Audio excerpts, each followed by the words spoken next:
Thank you for joining us today for the Cybersecurity 101 for Small Businesses, part of APAC's Small Business Webinar Series. My name is Duke Nguyen Abrahamson. I am the Executive Director of the Asian Pacific American Chamber of Commerce, also known as APAC.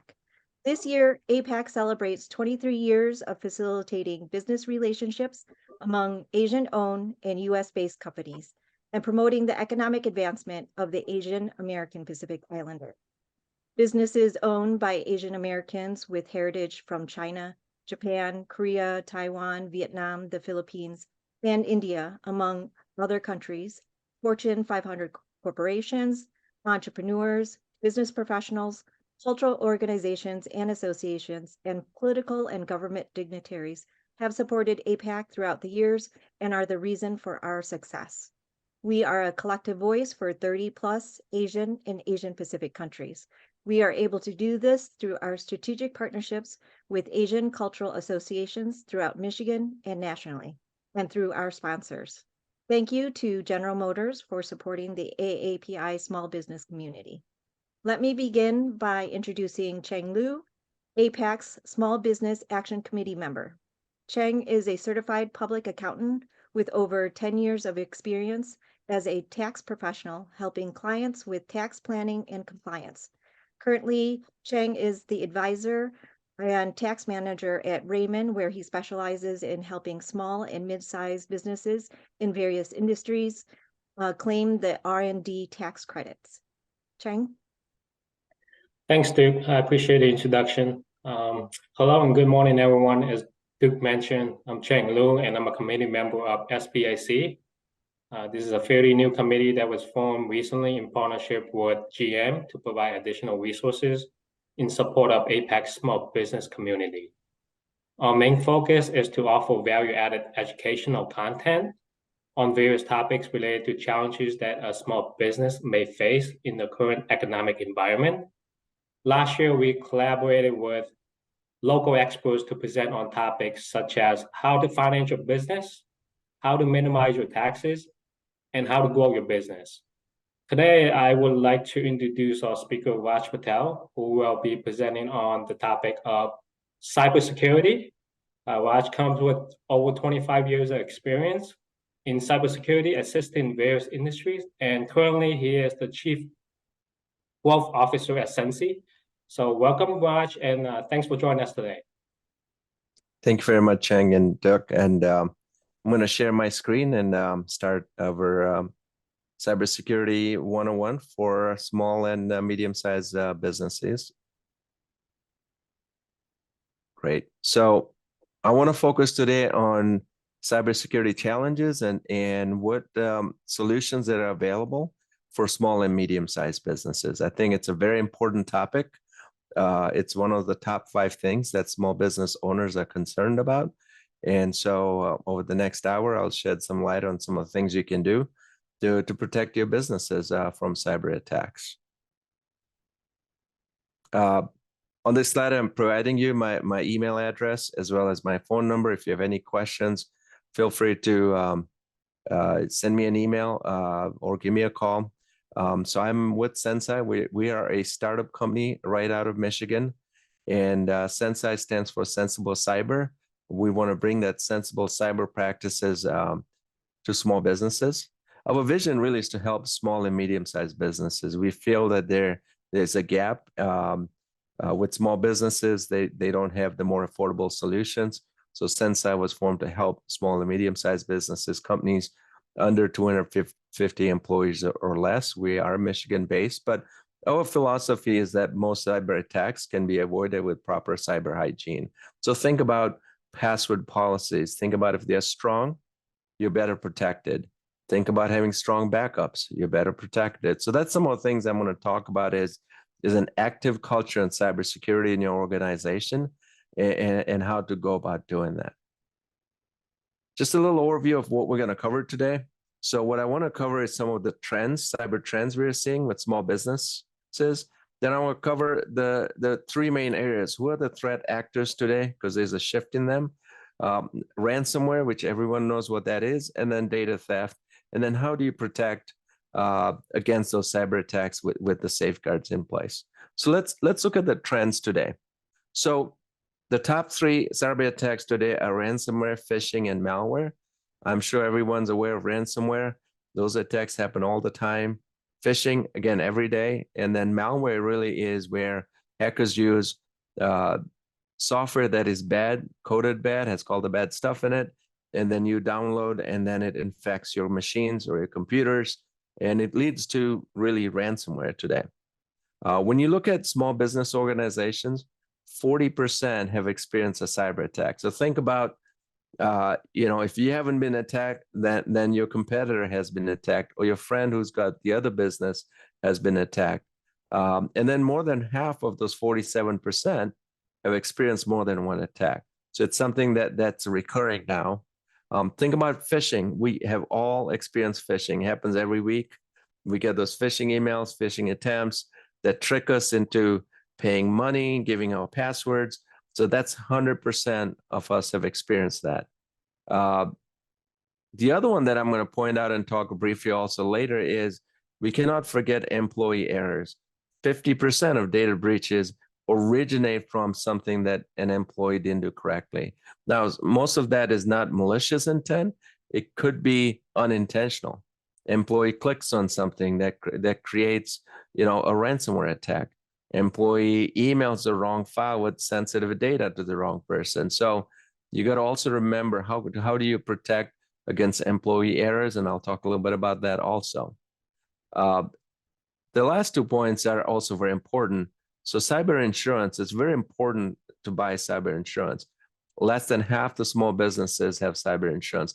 Think about you driving your car without car insurance.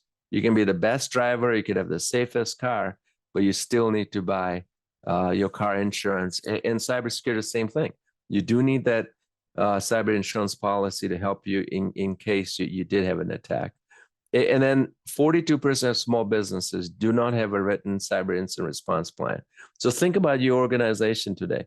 Do you have a plan that tells you what to do if you had an attack?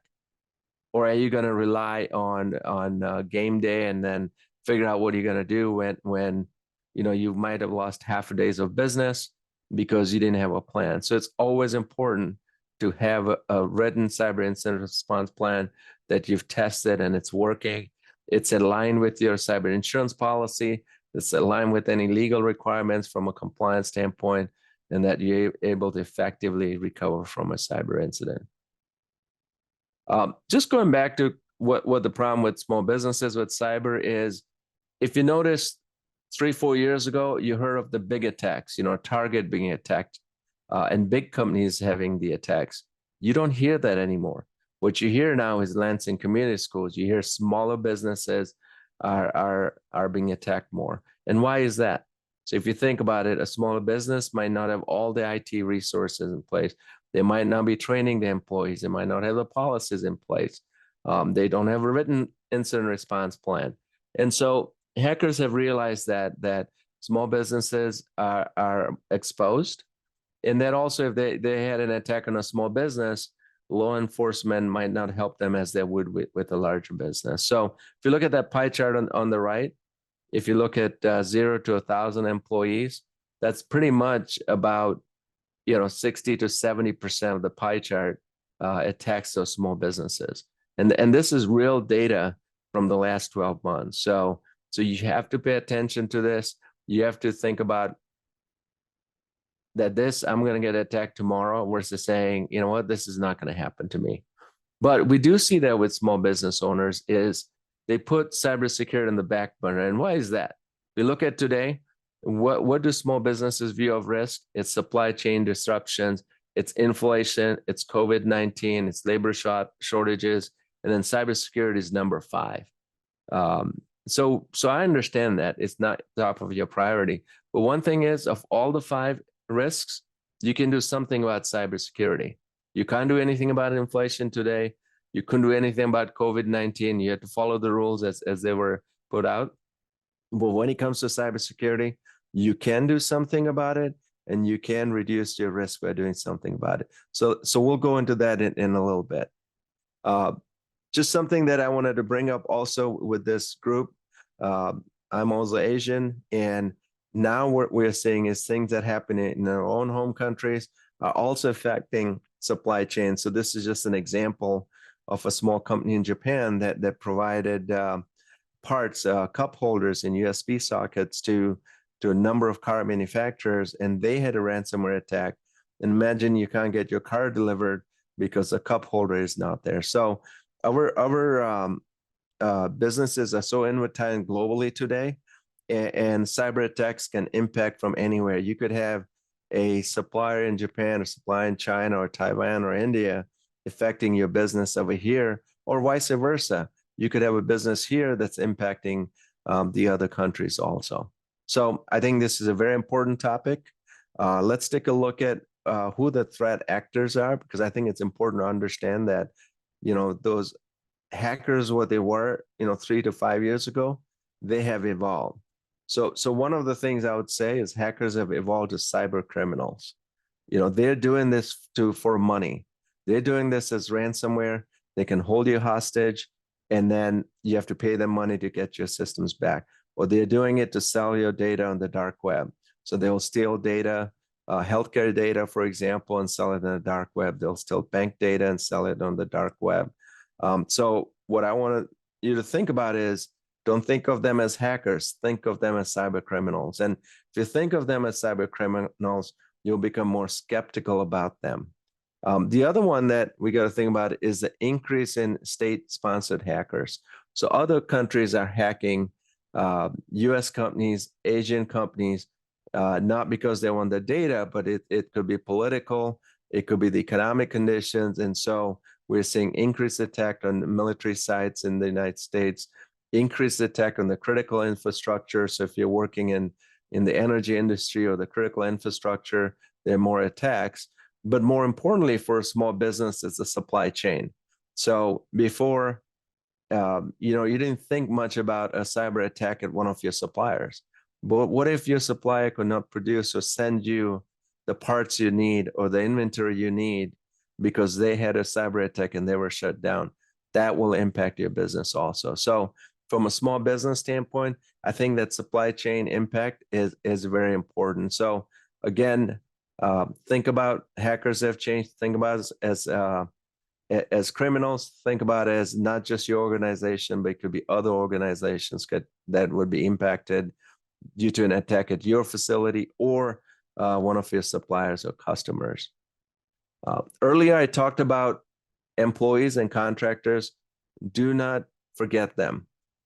50% of attacks come from the inside, not malicious, but it could be unintentional. So think about there's 3 types of employees or contract. One is the negligent one.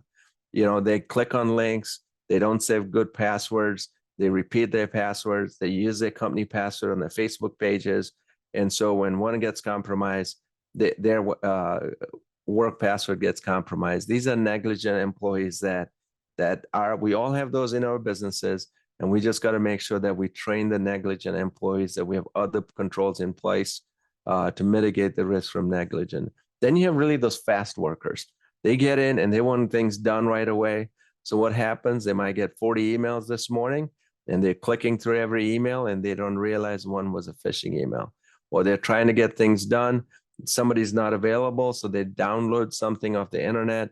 It's got a malicious intent. So these are workers also you need to be concerned about. Train them well. Let them recognize that the cyber threats, the cyber risks. Then on the other end, you have disgruntled employees that will do some damage on the way out of the door. But for small businesses, it's employees that are leaving, taking with them data that belongs to you. So think about if they take the database of all your sales customers, database of your intellectual property. You want to make sure that you're protecting against that. This happens every day. And larger corporations protect themselves with agreements, and they check what employees leaving are doing, but small businesses sometimes don't have that luxury. One more slide on the 2023 threats. So this was a survey done with small businesses, and what threats are you most concerned about? So the first thing that everyone said is financially motivated attacks. So ransomware is a financially motivated attack where you have to pay them money so they do not, they restore your systems. State-sponsored attacks would be the second one, but look at insider threats. They're the third one. And then the supply chain partners, the social justice type activists, and then espionage from competitors. So that also happens. You got to be careful of your competitors also. So let's go into the first one over here, which is ransomware. What is ransomware? Ransomware, very simply, is where the hacker uses malware to encrypt your critical information, making it inaccessible to your organization. So you show up this morning, you turn your computer on, and nothing's turning on because somebody has locked your systems down. They've shut up your files, you couldn't log in. And that's really what ransomware is. Once they lock you out, you have to pay them money before they'll restore your systems. This happens every day. This is actually very sophisticated and organized gangs that do this. They have this thing down to a machine where you will be able to send them money and your systems are up and running very quickly. Look, yes, go ahead. How does ransomware get into a company's system?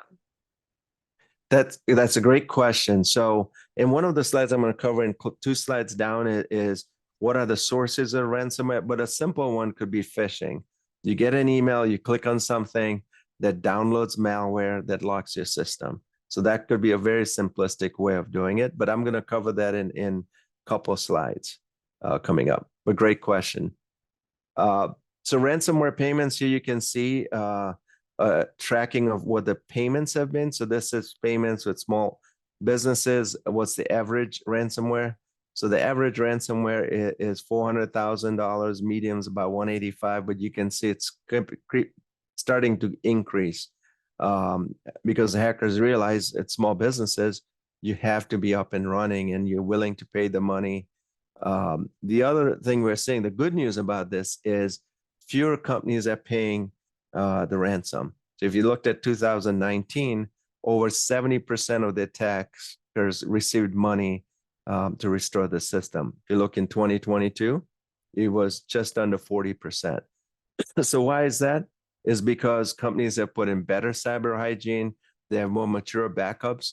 Most companies today, even small businesses, have great backup where they can restore their systems and not have to worry about paying the hacker. They have incident response plans. You know, insurance companies help them. So if you buy cyber insurance, they will help you restore and recover. And then there's also policy by the U.S. Department against paying certain individuals, certain groups, and so that reduces some of that risk too. So that's the good news is with good cyber hygiene, you don't always have to pay the ransomware victims. The total payments have actually gone down. So they were low pre-COVID. During COVID, it was really high. And then now it's starting to go down.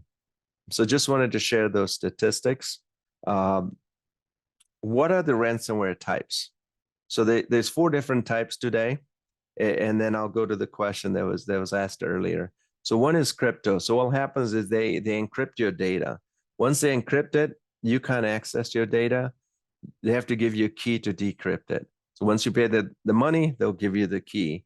The second one is a locker where they'll lock you out as a user. So the data is not encrypted, but your credentials have been locked out. Until you pay them, you cannot be able to access those systems.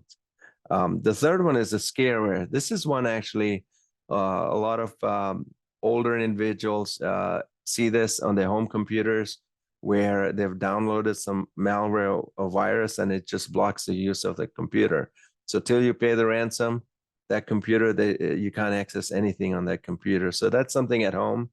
You know, make sure that you follow some of the best practices I'm going to talk about on your home PC too, because what if you got ransomware at home? Are you going to pay that $5,000 because you had no choice, but all your tax returns were in your home PC? And then the fourth one is leakware, which is something new in late 2022 and quite often in 2023. So what they do is they say, hey, we've stolen your data, pay us $50,000. If you don't, we will start selling it, and the darker will start leaking it.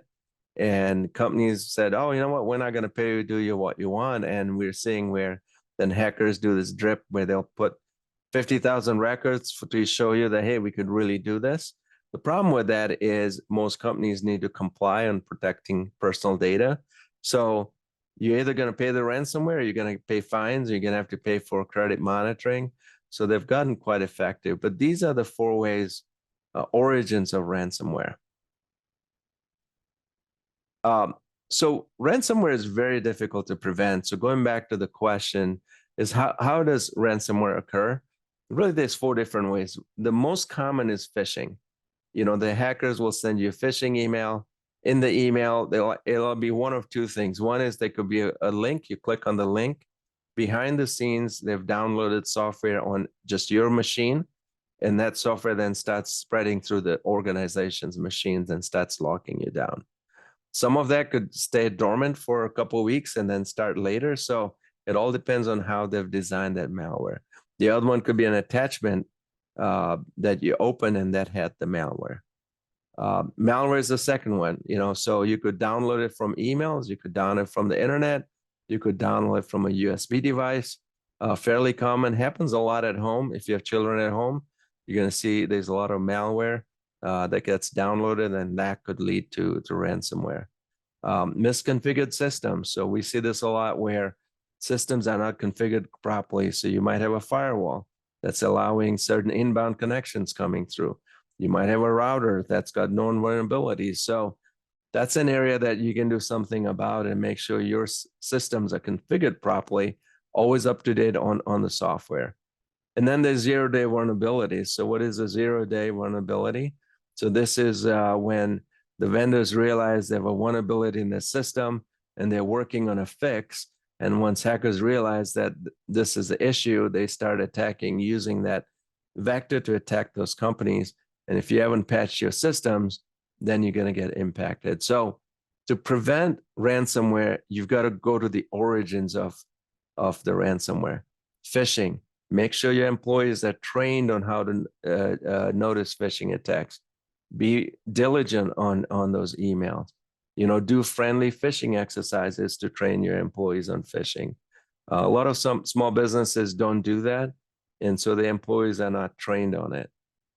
Again, make sure your systems are configured properly. Make sure that somebody independent is testing them, that they're secure, they're well designed, that you're up to date on the software and the hardware.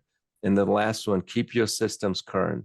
Think about your iPhone. How many times you've seen that message where it needs an update? Make sure you're doing those updates regularly, because the updates in most cases fix some of the issues that the vendor knows about. So it's very important that you go back to the basics and improve your cyber hygiene from a basic standpoint. When we look at data breach, it's the same 4 things. You know, data breach can happen through phishing, malware, misconfigured systems, and a 0-day. But the other way data could be breached is now your supply chain. So think about the data you share with your customers, with your vendors, with your IT vendors. If data breach, it can impact your systems too. So when it gets to data breaches, now you got to add the supply chain piece to it. The supply chain, make sure you know what cybersecurity controls your vendors have. Have you asked them? What do they do for phishing training? How are you protecting your data? You might be in the healthcare business and you collect health data and you share it with an IT vendor or a third party. Make sure you're doing the due diligence on their cyber practices. Do they have the same level of cyber practices as you would? And you've seen a large corporations start doing this. They send their questionnaires, they send their auditors to test. But it's very important now to think about supply chain. Just some data on data breach. An average per record cost of a data breach is about $164 in 2022. And so think about it, if you lost 10,000 records, it could cost you $1.6 million. And where is that 1.6 million coming from? So first is you're going to have to notify the breach notification. You'll have to remedy it. You might have cyber forensic expert fees. You'll have legal fees. So that's the $1.6 million. You might pay for credit monitoring. But then the other costs that are not included, what about the loss of business? What if you're shut down for 2 days? You lost that business. What about your brand and your reputation? There's going to be an embarrassment factor. So the best strategy really is to put in good cyber hygiene. So I would say in cybersecurity, prevention is better than cure. And I'm at halfway point. I do not want to switch to what should you do from a safeguard standpoint. I think it's very important to note that if you don't do anything, you could lose 10,000 customer data records and it could cost you $1.6 million. Or you could have a ransomware attack and it could cost you $400,000 plus your reputation. So let's focus on prevention. Let's focus on that. Preventing is better than the cure. The cure is after the attack, what do you do? Let's talk about how do we prevent cybersecurity attacks. Any questions before I go to? Yeah, you had stated earlier that ransomware is decreasing a little bit right now. Is there a reason why it's fluctuating, why it increases and then it decreases? I do know I heard something in regards to the war in Russia and Ukraine, when that started, cyber attacks decreased. Is that true? Yeah, so let me address that. So ransomware attacks to small businesses are increasing, to larger companies are decreasing. But what we're noticing is that companies are not paying the ransomware like they used to before. So the payments are decreasing. What happened when the Ukraine war started was there was more efforts by the Russian hackers to go attack Ukraine and some of their critical infrastructure. So they were focused on that. So there was less ransomware attacks on US or Asian countries at that time. But I would say the attacks are increasing right now. But what else we're seeing is there's better preventative measures in a lot of businesses. They carry cyber insurance, they have cyber incident response plan, is they're not having to pay the ransom anymore with the right procedures in place. So I think it's because companies are doing a better job with cybersecurity today. And you might be touching on these two questions later on, but I just wanted to ask. You had said multiple times purchasing insurance. Are there certain companies that our members and our viewers should be looking into? And is there just like health insurance, are there certain levels, and what is the minimum level that you think a small business should purchase for insurance? That's a great question. So the first step is start with the current business insurance company. Most companies that provide business insurance also have cyber insurance. And how much cyber insurance should you purchase? It really depends on the level of data you hold, what kind of recovery you need, the sophistication of your technology environment. But that's something that cyber insurance company or a cyber consultant can help you. But think about what's the worst case scenario. The other factor you have to factor in is now what's your deductible, what's your premium. Obviously, the higher the coverage, the higher the premium. But one of the things that insurance companies have gotten smarter now is they're basing the insurance premiums on your cyber controls in place. So if you put multi-factor authentication, I'll cover that in a little bit, your cyber insurance is reduced significantly. If you don't, you might not have coverage, or you might have coverage, but it's very expensive. So just like health insurance, if you're healthy, if your cyber hygiene is good, you have better chance of getting good cyber insurance coverage from your insurance company. But the first step is to start with your business, the insurance agency that provides your business insurance. Thank you, Raj. So I have one more question so Sure. far. Yes. You've also talked about training employees, employers having to train the employees. And again, you might touch upon this later on.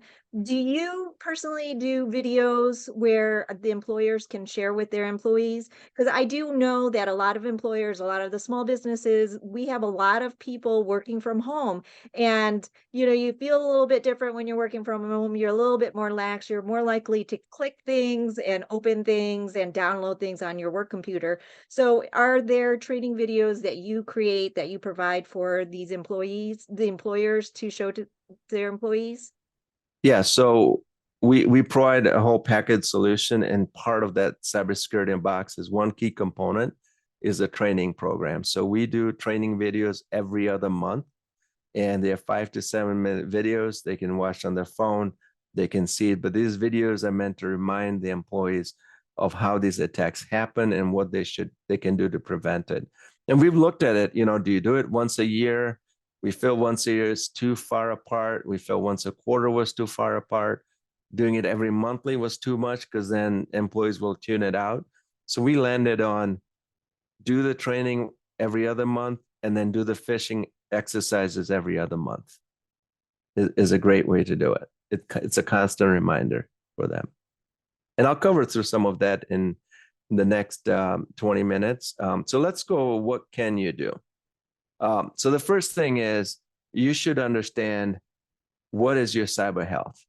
What are the different threats your organization faces? So think about a company A, could be a grocery store, and a company B could be somebody in the healthcare business, and company C could be in the automotive business or the aviation business. And those are different threats and risks. And so everything starts with what are your threats and vulnerabilities? And I covered a number of issues today: ransomware, data theft, phishing, malware. Those are the different threats. And what are your controls in place? And I'll talk about the Sensei score in a little bit. But if you talk to your consultants that you work with, whether it's your audit firm like Raymond or whether it's Sensei, we can help evaluate what your cyber health is. Do you have good health? That's like going to get a physical from your doctor. You need to get a physical of your cybersecurity policies.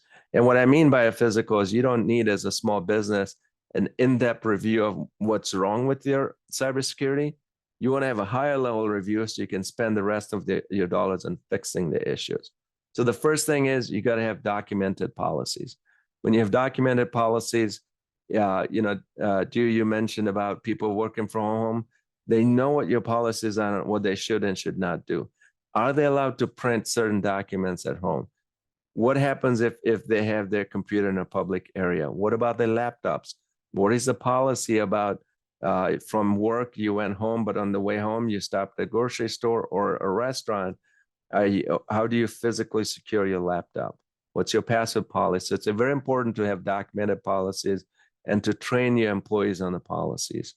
The other piece is executive briefings. Make sure, as the owner of the business, you're getting briefings on cybersecurity. They could be done a couple of ways. As either a consulting company comes to you or an expert comes to you. You could have an in-house expert, or you going to a conference or a webinar like this one today that provides you a briefing on cybersecurity trends. It's helping you with the education on what you need to do. So these three are the general safeguards, things that you should generally do. Now let's go look at preventative safeguards. So how are you going to prevent cyber attacks? First thing is education awareness. You asked about this. Training your employees is very important. It's very important that they stay on top of this.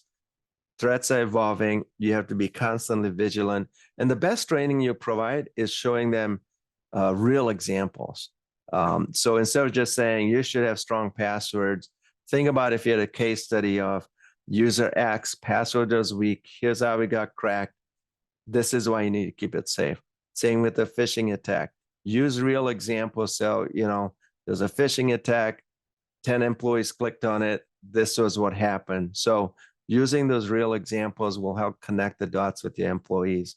Doing those friendly phishing exercises. So your employees get friendly phishing emails, and they click on something, a pop-up shows up and says, hey, this was a friendly email. You should have noticed these 5 things in this email that were wrong, and you should have spotted them. So that's something that if you do that, your employees will get better.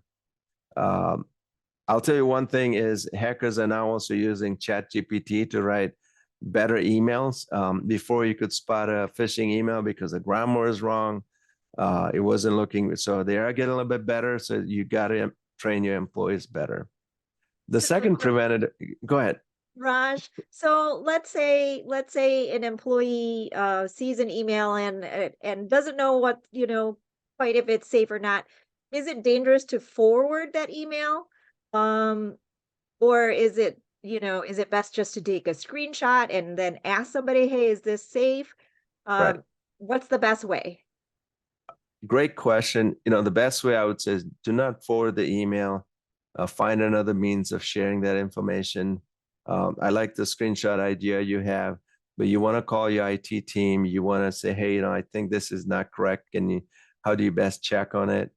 When you forward it, that you're now spreading whatever issue with the email is.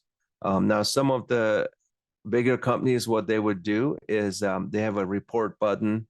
So it's in Outlook or Google, and when you see the email, you can flag it as a phishing email. Then that goes into a safe area where the IT team will then look at it. And if there's nothing wrong with it, they'll say, no, this is fine. If there's something wrong with it, they would block it. But the key thing is notifying, because if you got that email, the other employees could have got an email, and you want to get it out of your systems as quickly as possible.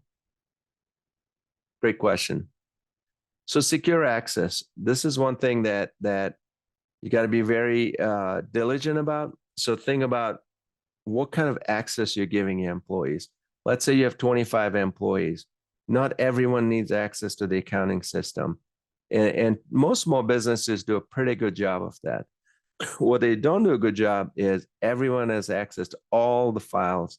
So you might have a Google Drive, you might have a OneDrive in Microsoft, and all your employees have access to all the folders. You might secure one folder, maybe the HR folder, but it's really a weak password. So it's very important that you're using Microsoft, they use Active Directory, so you can do the rules of who can access what systems, what kind of data. Make sure who has access to administrative rights. So administrative rights are the ones that can do everything on your computer systems. A lot of small businesses have small IT departments, so they might have one person that has full access to everything. So think about that one person that can access HR data, payroll data, financial data. Same thing with if you have outsourced to another company, they have access to it too. How are you restricting that access? How are you monitoring that access? Talked earlier about role-based access. Understand the role for your employee and only give them access to perform their job and nothing more, especially when they switch roles. Somebody was a controller, became your CFO. As a controller, they couldn't approve checks. As a CFO, they could, but now they could do both things. So the checks and balances have gone. So think about that. Complex passwords, enforce complex passwords for all your systems. And this is, I've found interesting with small businesses. It's still an area of risk. I've seen a small business say, oh, we don't need to worry about complex passwords, or the owner doesn't like complex passwords, or we don't want to change them as often. But that's the keys to your house, keys to your business. You want to make sure that those keys are strong. You're using strong locks. And so complex passwords are very important. What's a complex password? More than 8 characters, ideally more than 10, 12 characters. You change them frequently. You use alphanumeric, and then add multi-factor authentication. What is that?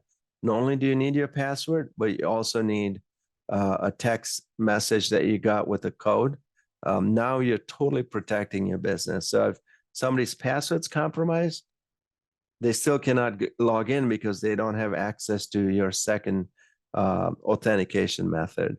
And the reason small businesses didn't used to do multi-factor in the past was because that technology wasn't affordable, available to small businesses. But today, there is no excuse.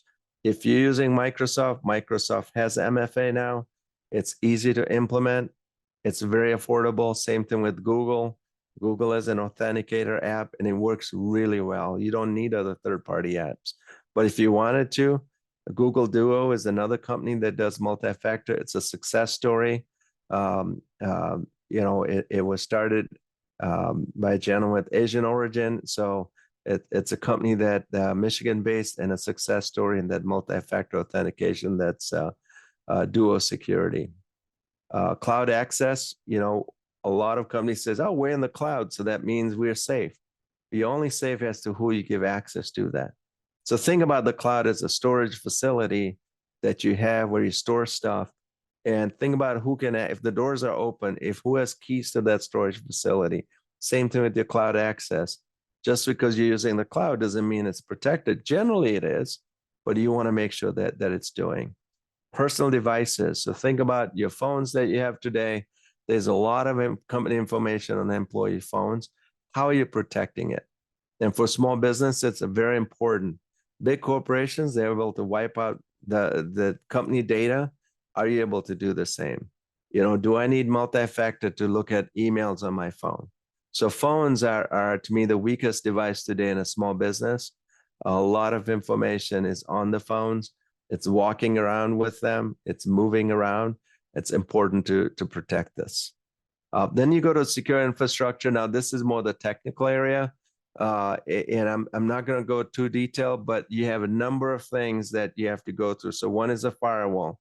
Firewall separates the outside world to the inside world. You want to make sure your firewall is secure. I would have to say in most small businesses, I've found everyone uses a firewall. Everyone has a good setup of the firewall. They've gone in and changed some of the default settings. So small businesses are doing a good job with the firewall. Working from home, you need to make sure you have VPN, which is virtual private network, so that wherever they're logging in from, they have a secure tunnel between their desktop at home or at the airports or coffee shop to your business data. Again, I would say with small businesses, they do a great job with VPN. They do a great job with securing Wi-Fi at their business locations. The area they're not good at is endpoint protection. So what is endpoint protection? It's going above and beyond your antivirus. So antivirus will notice if they have virus, but it's not going to notice malware. It's not going to stop your employees from doing certain things. So endpoint protection is additional software that, again, is now within reach of small businesses. You should think about software that you could use from an endpoint protection. Antivirus, small businesses do a great job. Patches, I would say generally small businesses do a great job making sure their software is up to date. If you have a good IT vendor, a good IT manager, this is something that they would really do. Physical security is an area I've seen every now and then. I walk into a small business and they have a server or they have their wireless router and it's really not protected. So think about when you walk into your business later today or after you listen to this webinar, where are my key devices and are they in a safe location, including your backup tapes? Small businesses, some of you might still have backup tapes. Are they in a secure location? Lastly, I talked earlier a little bit about secure cloud. Make sure your cloud is secure. Don't assume that it is. Think about, who is accessing the cloud. Think about an employee that's left that can still access your cloud systems. Make sure that access is removed. It's encrypted. How does somebody go into remote access? And then the due diligence is making sure that your cloud company has the right security controls in place. So these are all preventative measures. Now let's go into monitoring. So you need to have the general, you need to have preventative, but then you need monitoring.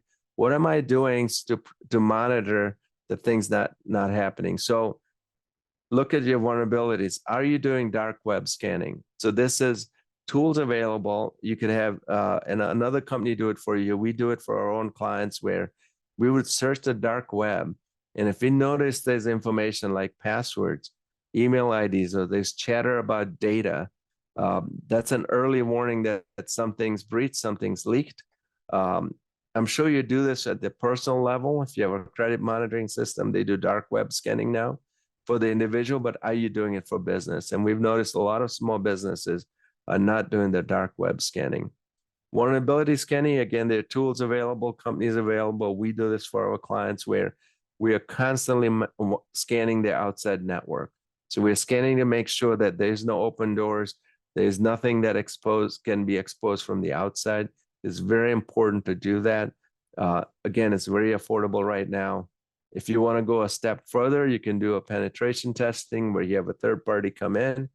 Like Raymond provides those services where they go hack into your computer systems and see how far they could get in. But again, that's an expensive service. At a minimum, do the dark web scanning and the vulnerability scanning. Internal monitoring, every now and then, make sure you're looking at the activity logs, who's accessing. If you notice somebody's logging in every day at 3 a.m. in the night where you're not doing any business, there could be something going wrong. It could be hacker logging in. There's intrusion detection systems that you could also have companies that would monitor your internal network. Just like you have cameras, you could have intrusion detection systems that will monitor your network and your traffic. And then the last one, make sure you get alerts. So if you're a Google shop, make sure you're getting alerts from Google, make sure you're getting alerts from different cyber communities on what's happening. To me, I follow a lot of good security individuals or companies, and I get a lot of alerts on LinkedIn because they're always pushing out alerts. And that's some ways I learn what's going on. What are the new alerts? What do I need to tell my clients, my friends, on the new things happening? If you go to my LinkedIn account, you'll see a post today on ChatGPT, and there was a new attack in ChatGPT. So alerts can also come from LinkedIn and other sources like that too. So lastly, let's talk about recovery safeguards. So now you've trained your employees, you've got good practices in place, you're monitoring systems, but you still had a cyber attack. Now what do? You have to recover. First thing you need in recovery is your incident response plan. So again, ask yourself a question. Do you have an incident response plan? And I bet you half the companies that are watching this webinar do not have an incident response plan. It is very important that you have talked to your cyber insurance company, figured out how they're going to do it. You have to document it, you have to test it, and make sure it works. Backup. That's the biggest thing that's going to save you today for a ransomware attack. If you have a good backup system, you can recover your data and system. Think about this at home. Think about your computers at home. Are they backed up?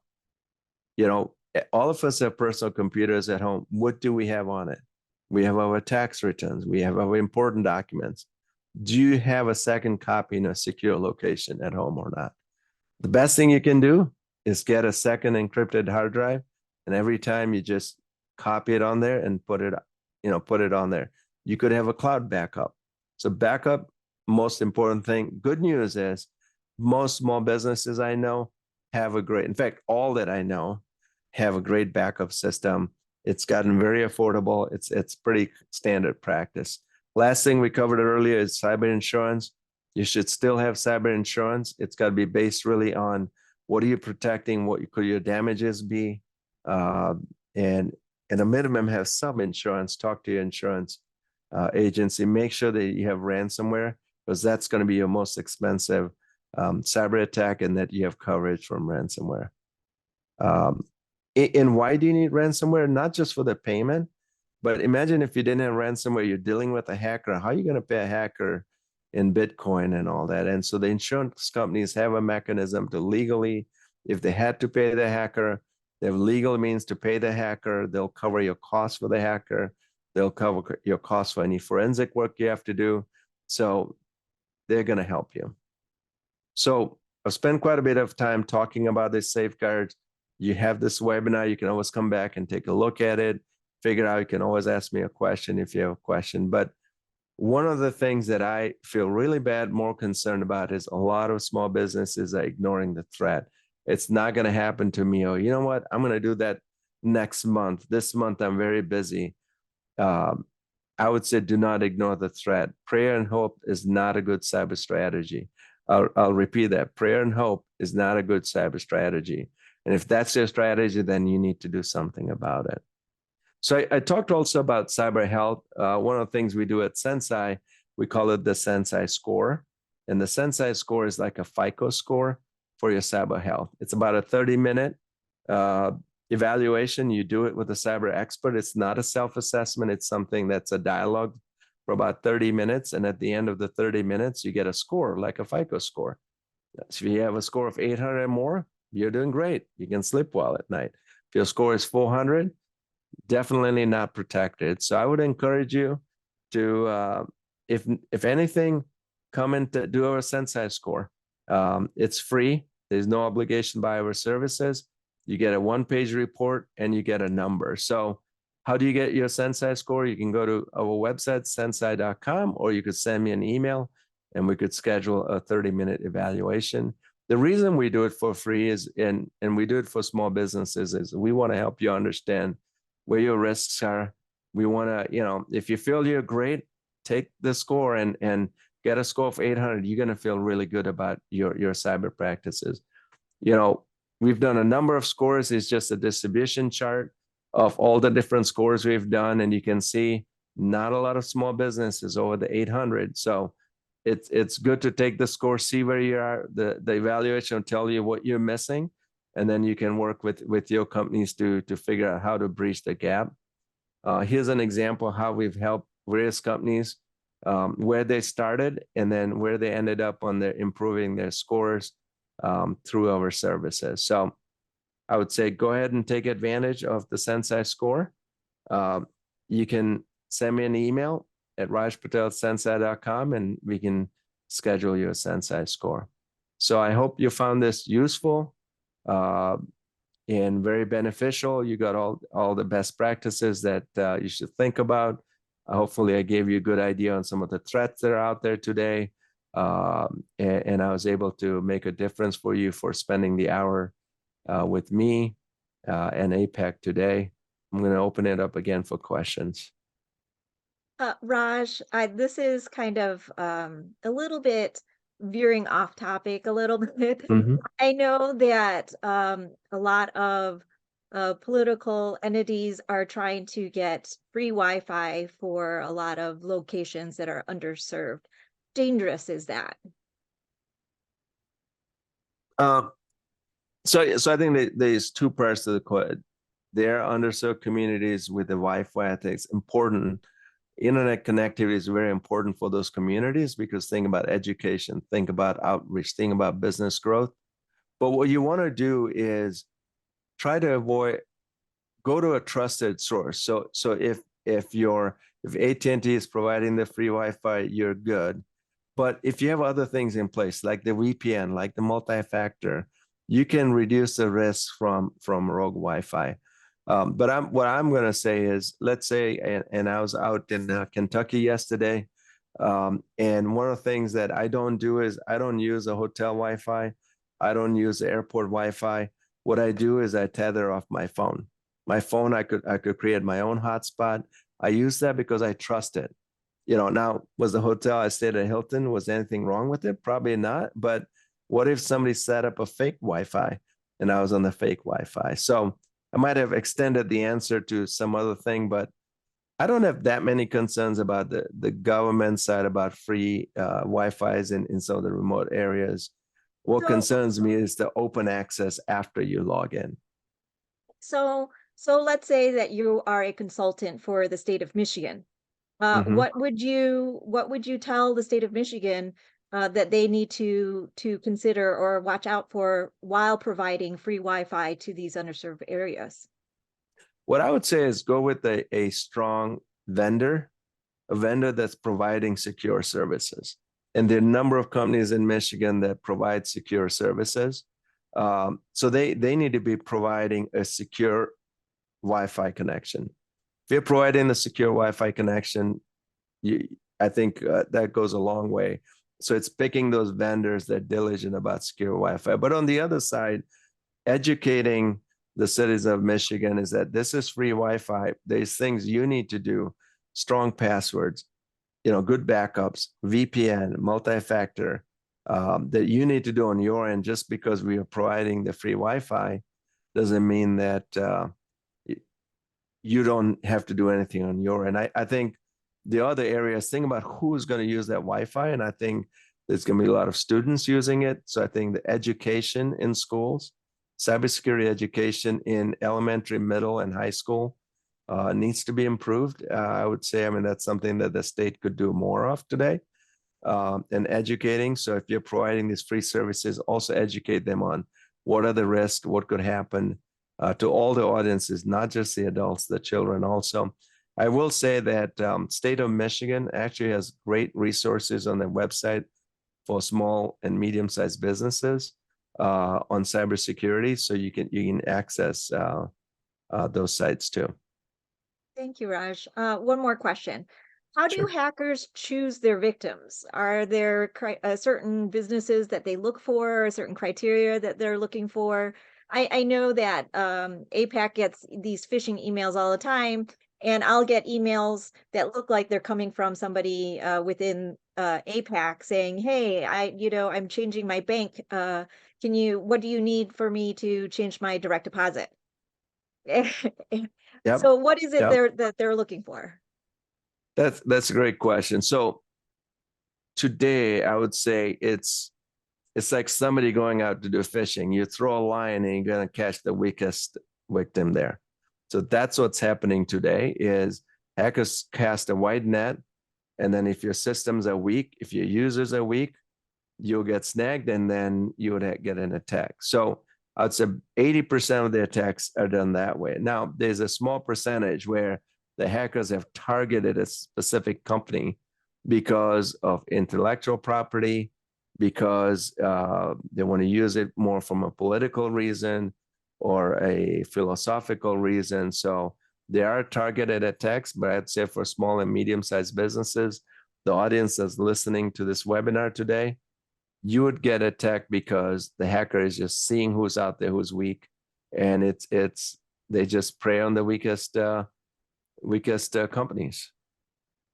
And they Thank have you, tools today. Raj. So I was just going to add on that. They have tools today that would just go out and scan the network and say, here's the 50 companies that are open with this vulnerability. And then they would just start attacking those companies. Wow. Thanks, Raj.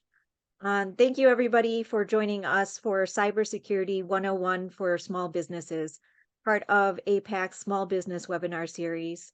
For more small business webinar videos, check out our playlists. For more information about APAC, the Small Business Action Committee, and Raj, our speaker today, will be located in the description box.